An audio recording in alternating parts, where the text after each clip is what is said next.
Hello, YouTubers, friends, compatriots, bootlickers, shields, displacers, peasants, vassals, minions, meat sacks. I'm Useful Idiot. Welcome. And let's go back to the good old USA, which, in stories like this, isn't so good and it isn't so old. And this is about the federal judge who took a case in Philadelphia and is claiming that filming the police is not a constitutional right. And the story itself is rather minor because there's an appeal going on, and it's likely that the decision by this judge will be overturned. But it's one of those stories that's it's a small story in itself right now, but the implications are so big that it's worth keeping an eye on, because these are the kind of things that can end up snowballing and getting out of control, and then everyone ends up scratching their head and wondering how that happened.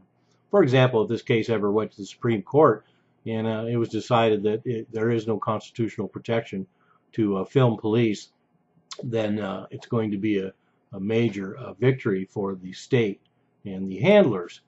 So let's get back to the story a little bit. So as I say, this judge in Philadelphia ruled against an activist and legal observer for groups like Cop Watch, and then another person that was detained and abused by police for filming, like this woman, joined with the ACLU and brought a lawsuit against the Philadelphia police. So that's how this came up. So both individuals were not arrested, but were detained and abused. And so both of them claim First Amendment rights, and then this federal judge ruled no. And this has a couple of interesting things about it. For me, is this current climate of animosity between citizens and the police. And this tool, this valuable tool, being able to film police with cell phones that are everywhere, has opened up a whole can of worms. And both people who are pro and con on this position, or these activities in filming police and police brutality and filming them, there's different ways to look at it, and I kind of agree with both.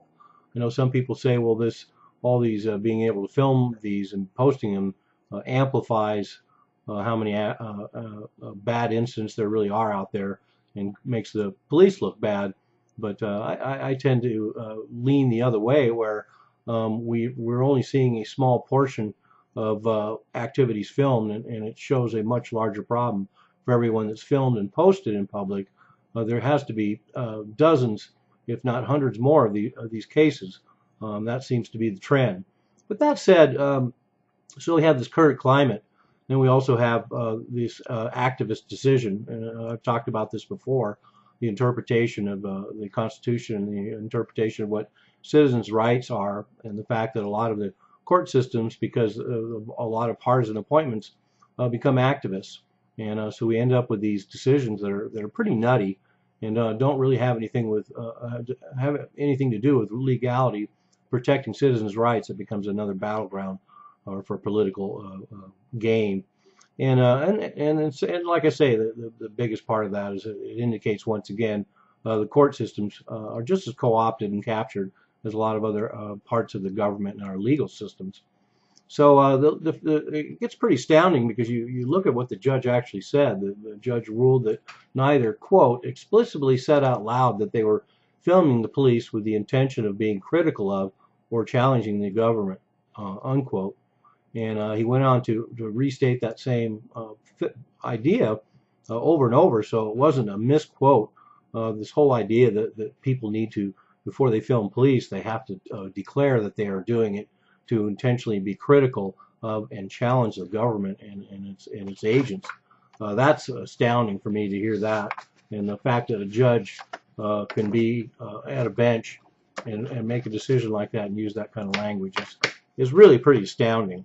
So I tend to agree that this decision is so outrageous that it'll be overturned. But if it doesn't, it's setting a precedent. And if there's more activity in this area, we could end up seeing it go to the Supreme Court. Maybe not this time, but maybe another time. And it's a crucial issue of our time. I tend to believe that it's wonderful having citizens all over the globe have the capability to film anything at any given moment. We've been exposed to entire world of events, not just police brutality, but natural disasters and the lives of real people all over the globe going through all sorts of both beautiful things and calamity. And it's been quite an age of information and quite a boon, I think, to civilization in general to have this capability. And I think the fact that it could be used to expose things like police brutality is also extremely important. So anyway, keep an eye on issues like this, because if we end up in a world where the government decides that we cannot film the police and we cannot film congressmen and we cannot film politicians and we cannot film any agents of the state, then it's going to be a very different world indeed. I'm a useful idiot. Don't you be one too?